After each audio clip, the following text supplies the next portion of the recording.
Hello everyone, I'm Ben Coleman, your anchor host here for the Florida Aviation Network, coming to you live and in the clear here at the Central Florida Aerospace Academy at Sun and Fun number 49.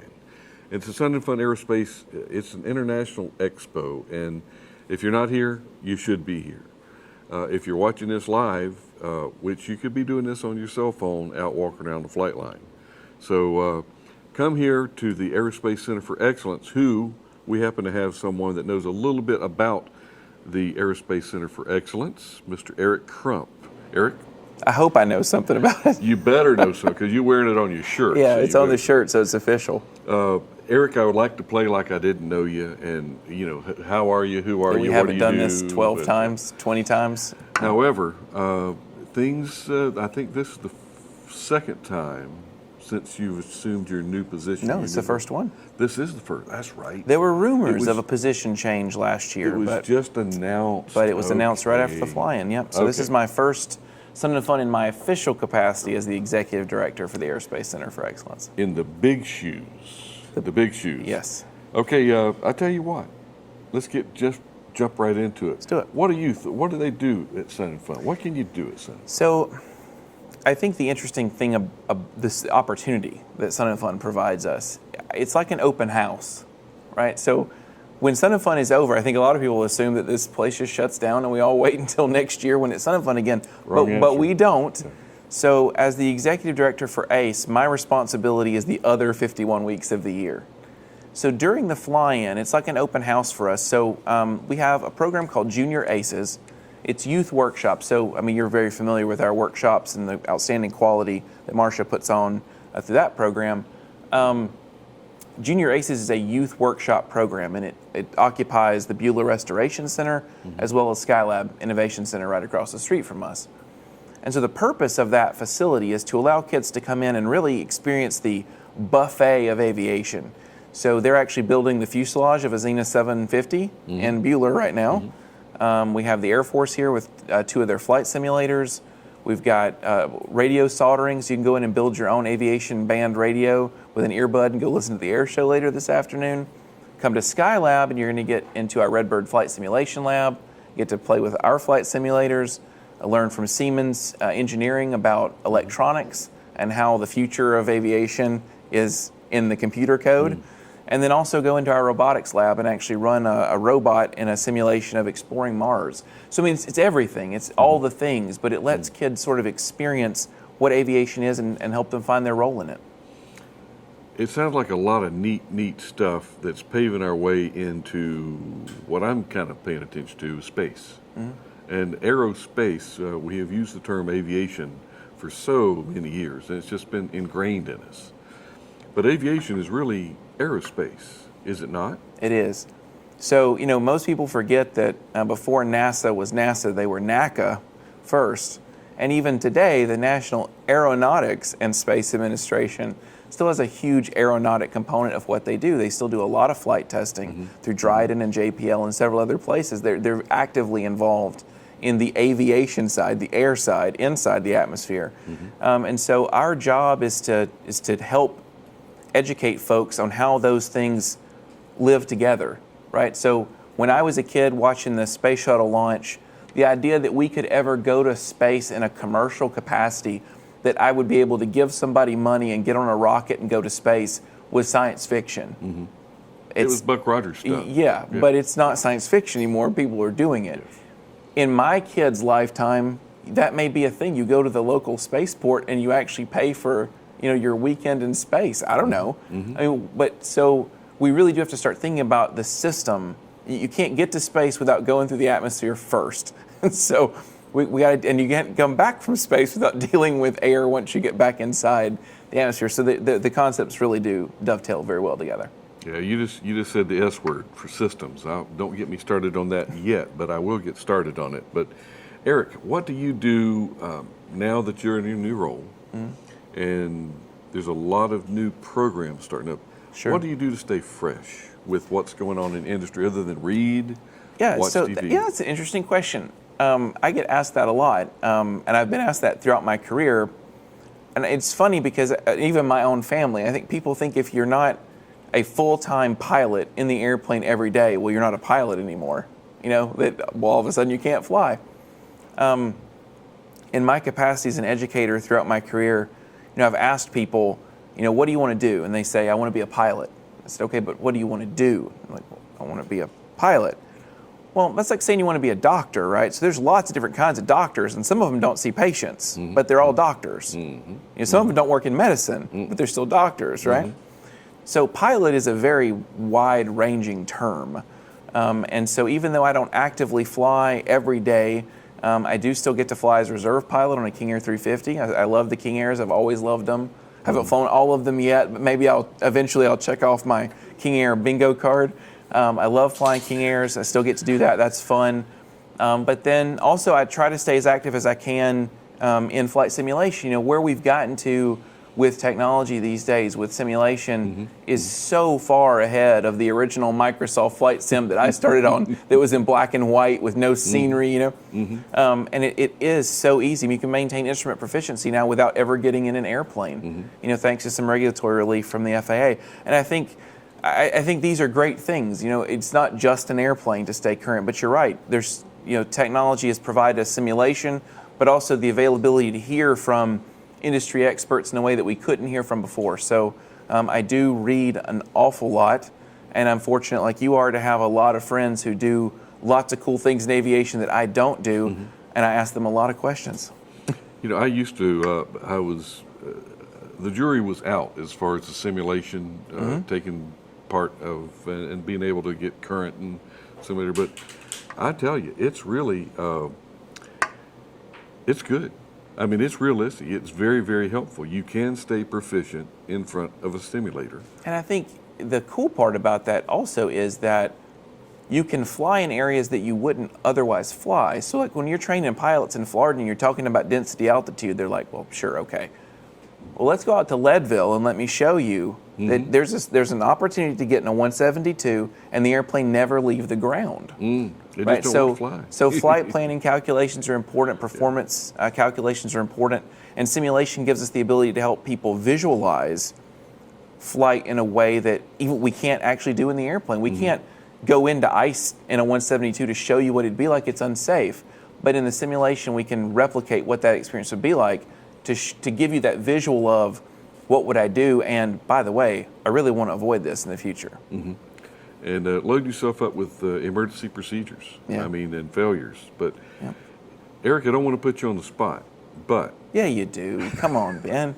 It's the best part of talking, you and me. Come on, man. Year-round programming. Okay, what do you offer other than when, the lights go off and the crowds leave, you guys and go sit back nap. And you take a nap and drink coffee and read magazines, right. Feet up on the desk. That's not what happens, but yes. What happens next? Yeah. So I don't think we have enough time in this. Maybe if we use the whole day, I could take you through it. Let me boil it down into simplest terms. Give Cliff Notes. So our mission is to engage, educate, and accelerate the next generation of aerospace professionals. That's the core of everything that we do. And everything that we do falls under one or more of those three buckets: engage, educate, or accelerate. So through Florida Air Museum, we have story time. Tuesday at 10 o'clock, pre-K kids, 2-year-olds, 3-year-olds, who come here, 70 of them, by the way, it's a huge audience, that come here to learn about aviation in the Florida Air Museum through stories and play and singing and dancing, and it's a really fun time. But again, if we're not planting the seed early, then it's harder for me to fill my summer camps, and it's harder for me to fill the 2 high school programs we have now, right? So we start as young as we can. There was a kid who came in 2 weeks ago. He brought his little brother, who was in a car seat. He was 3 weeks old. Brought his brother to story time. I was like, all right, that might be a little too young. Okay. I don't think he's ready for that yet, but I'm glad you brought him. I think that's really cool. I'll bite. So from that through our year-round field trip opportunities. So if you're in this region and you can get your school group here, you can come through and do Skylab all year round. You don't just have to come and do it during the fly-in. We have outreach opportunities. I have a 25-foot inflatable planetarium. We take it to schools. We take it to civic centers. And we teach kids about space and science and help them to love science. That's the main thing. But then beyond that, our summer camp program, this year we have 15 different summer camps over a 5-week period. So anything you're into, there's something for you to do here. But teacher development through Classroom to the Sky, we bring in educators and we teach them, particularly math and science educators, and show them how to take aviation concepts and bring them into their classrooms. There's a lot of math and science teachers out there looking for real-world applications for these lessons they're teaching kids, but they're not pilots. Well, but we could work together, right? I don't have access to those kids every day, but I have access to the teacher. And if I can teach the teacher, then I just reached 100 more students. That's true. That's true. That's the boiled down version. Eric, as you know, here at the Florida Aviation Network, we're all about aviation safety or aerospace safety now. Safety is, in some ways, it's a very esoteric term. It's a big glob of what do you mean by safety? And if you break down the word safe, it's free from harm. Well, nobody's really free from harm. Getting out of the bed this morning, I almost fell out. You were not safe. You're not safe. Yeah. But we can do things safely, and we do exercise the term safety. So how do you integrate safely and safety into your operations? That's a great question. Because you don't want to scare kids. Hey, be careful. You could fall and break your neck. You don't. But, I don't want to scare kids about the fact that a meteorite could land on your house tomorrow. But that's about the odds of you having some kind of intense incident in aviation, right? So I'm less concerned about encouraging kids to be safe and more concerned about encouraging kids to not accept unnecessary risk, right? Because walking down the street has risk. Walking in the middle of the road is unnecessary risk, right? So it elevates your opportunity for an accident. It does. And so the way we do that, interestingly, when we have kids come in, and I'll just talk about the sim lab. So I have 20 Redbird flight simulators in the classroom. They're all networked together, so the kids can all fly together. It's really fun. I enjoy it. Formation? Not. Again, see, risk management. Later. Risk management. Okay. So what we have them do, we ask them, how many of you think you can fly? And nobody raises their hand. After 30 minutes, they can take off, do straight and level flight, turns, climbs, descents, basic fundamentals. We ask them, how many of you think you can fly now? And they all raise their hand. Because what we did was to open the door of opportunity to encourage them to think about seeing themselves in an airplane. They learned. But we tell them before they ever begin, we say, this isn't a simulator, it's an airplane. All right, so beyond the fact that it costs money, and I don't want you to break it, I also want you to treat the simulator like it's an airplane. So we're not doing barrel rolls, we're not doing loop-de-loops, right? We're gonna treat it like it's an airplane, and we're really in the airplane. And it's interesting to me, especially you get 6th, 7th, 8th graders in there, you think, okay, well, they're gonna go nuts with these, but they don't. They don't. You tell them, treat it like it's an airplane, pretend you're really there. And they are following instructions using the trim tab. I'm like, whoa, look at this. But it's not rocket science, but it's just setting up that scenario and saying, if you were really here in this airplane right now, would you feel comfortable doing this? Well, no, I wouldn't. Okay, well then let's not do it in simulation either. And that's the fundamental of it, Ben, is just from that first interaction with the airplane, take it seriously, don't be afraid of it, take it seriously and respect it, right? Because gravity is a cruel mistress. We've never lost one up there. They all come back one way or the other, right? So rather than focusing on, absolute safety, which if you did that, you'd live in a bubble, I guess, maybe, and never go outside or see anybody else, but don't accept unnecessary risk. And also, as I was talking to Tweet earlier about the system, and the sooner that we can integrate and show folks that there's a very, very well orchestrated system that we have been developed through the years to help keep us operating as safely as possible. And I guess it's the sooner we integrate them into the system to appreciate the standards. And I don't like to use the term regulations on it. They're standards. Right. Follow the standards. And but it's and your staff. Are you staffing up or down, or what's your Yeah, so we're actively in the staffing up phase. So we have an opportunity through a really fantastic partnership with Polk County Public Schools, who operate this school here, to bring every 5th grader in Polk County here for a field trip next year. So that's upwards of, it's over 7,000 kids. That's lofty. It's a lofty goal, and that means we're doing field trips all day, every day. And it also means that I need to hire 5 more people before August.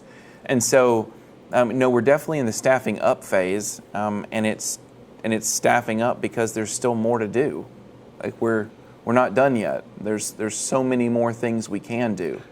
Well, if things are done right, you'll never be done. I mean, it's because it's the target changes from time to time. Yeah. But from an education standpoint, it's always going to be the same. Well, you know me, Ben. Complacency is not my friend. No. I don't like status quo. No. So we're always looking at the next program or the next opportunity, or how do we reach the kids that we haven't reached before? Mm-hmm. How do we keep the other? We were talking about retention before we started filming. How do we keep kids in the mix? How do we mentor them? How do we grow them? Because if it wasn't for the 6 dudes at my local airport who let me come and watch them build an RV6, I didn't know who else to ask aviation questions to, but they let me come in the hangar and they answered my questions, and they were the foundation of my start, and they kept up with me throughout my entire flying career. Summer camps. Tell me what's going on in the summertime when kids aren't in school. If you're not doing anything and you're bored, if you want to come, we'd love to have you. So I'd love to learn something. Summer camp is fun, and we've had a robust summer camp program here for many, many years, thanks to a lot of very dedicated staff and volunteers who helped make this all happen. But this summer we have 5 different summer camp offerings that are offered over a 5-week period. So each week we're offering 3 different camps. So it's 15 total. But you have STEMtastic, which is for your young kids, for your 7 to 10-year-olds. Mm-hmm. Then Destination Aviation takes over after that for that next group up. And then it starts to differentiate. So now you have to sort of pick a path, right? As you get a little bit older, you've experienced some of these other camps. Now let's sort of start refining it. So I have the pleasure of teaching the Take Flight Camp, which is a straight up intense fire hose ground school course where the kids are actually going to complete, they're going to learn the basics of cross-country flight planning, and then complete a cross-country flight as a crew with an instructor on board, obviously, during their summer camp experience. So we're really excited about that. Future engineering camp. So it's all about design and build and test. That's going to be a fantastic camp. And then also She Can Fly, to encourage our young female aviators to come in and find their community and find a group of people to see, there are other young ladies who are interested in aviation as well. And I'm super jealous for them. Their field trip is to iFly. They get to go do indoor skydiving. That'd be cool. So I may sneak along on that field trip because that's a lot of fun. I may go along just to see you in that chamber. I'd like to see you floating up in that thing. Yeah, watch my cheeks flap in the breeze. Yeah. Spent some time with Fred Hyde, and we talked about duplication. Make this duplicatable. And there's a lot of progress in that. Yeah. So we're... Portland, Oregon, they're getting ready to build their high school on their airport property. Denver, Colorado, they're getting ready to build their high school on their airport property. When this was done in 2012, everybody said you can't build a high school on an airport. Why? I mean, I guess you can, because we did. The Winter Haven, the Central Florida Aerospace Academy in Winter Haven, the second campus, opened in January at the Winter Haven Airport. Yeah. And so there's just so many opportunities, and who doesn't want to go to school to learn about airplanes at an airport? I mean, there's, right? It's something magical about the airport. Look out your window. That's what you're going to be doing tomorrow. Night classes, night school. I love nights around the airport. It's just magical. Eric, we're going to let you get on to your next interview because I know you have about 3 or 4 more. It's media day, but it's good. It's good. I love telling the story. I love being a part of the story. So many people came before me and set this up. I'm just honored to carry the torch for my leg of the trip. Pay it forward, pass it on. Eric, take it easy. Thanks. Folks, we're going to end this interview and we're going to take a few more trips around the old lap, and they're going to go out to let's go to the flight line. But we'll see you next interview.